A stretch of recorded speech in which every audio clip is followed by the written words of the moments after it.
টি-20তে ইংল্যান্ডের বিপক্ষে ব্যাটিং নেমে দলীয় 24 রানেই প্রথম উইকেট হারায় শ্রীলঙ্কা। কামিল মিশ্রা আউট 16 রানে। বৃষ্টির কারণে ম্যাচ মাঠে গড়ায় 17 ওভারে। তবে ওপেনার প্রাথম নিসাঙ্কাকে সাথে নিয়ে কুশল মেন্ডিস বেশ আগ্রাসী ব্যাট করে। পাওয়ার প্লের 5.1 ওভারে লঙ্কানরা তোলে 1 উইকেটে 51 রান। প্রাথম নিসাঙ্কা আউট 20 বলে 23 রানে। চরিতে আসালঙ্কারও দ্রুত বিদায় 2 রানে। 79 রানে স্বাগতিক লঙ্কানদের তৃতীয় উইকেটের পতন। দুর্দান্ত ব্যাট করা কুশল মেন্ডিসেরও বিদায় 20 বলে 37 রানে। ইংলিশ বোলারদের বোলিংয়ে ব্যাকফুটে শ্রীলঙ্কা, মাত্র 98 রানেই হারায় 6 উইকেট। এরপরে অধিনায়ক দাসুন সানাকা অনিন্দু হাসারাঙ্গাকে সাথে নিয়ে কিছুটা প্রতিরোধ করে। 16 ওভারে স্যাম কারান শেষ 3 বলে 3 উইকেট নিয়ে হ্যাট্রিক পূর্ণ করে।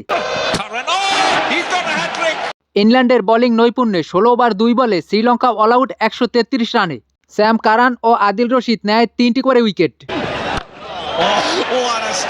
134 রানের সহজ টার্গেটে বেশ মারমুখী ব্যাটিং শুরু ইংল্যান্ডের। ওপেনার ফিল সল্ট ও জশ বাটলার বেশ আগ্রাসী ব্যাট করে। জশ বাটলার আউট 10 বলে 17 রানে। 36 রানে সফরকারীদের প্রথম উইকেটের পতন। ঈশান মালিঙ্গার উইকেট শিকার।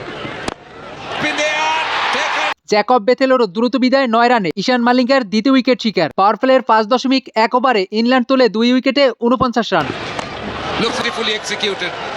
এরপরে ওপেনার ফিল সল্ট ও টম ব্যান্টনের ব্যাটে রানের গতি ধরে রাখে ইংল্যান্ড। 15 বলে 29 রানে বিদায় ফিল সল্ট।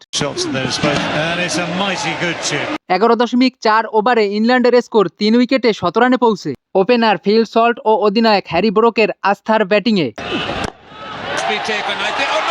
15 ওভারে 4 উইকেটে 125 রান করার পর দ্বিতীয়বার বৃষ্টি শুরু হলে ডিএলএস ম্যাথওয়ার্টে 11 রানে জয় পায় ইংল্যান্ড। ফিল সল্ট 35 বলে 46 রান ও অধিনায়ক হ্যারি ব্রোক 18 বলে 16 রানে ছিল অপরাজিত। ঈশান মালিঙ্গা নেয় 2টি উইকেট।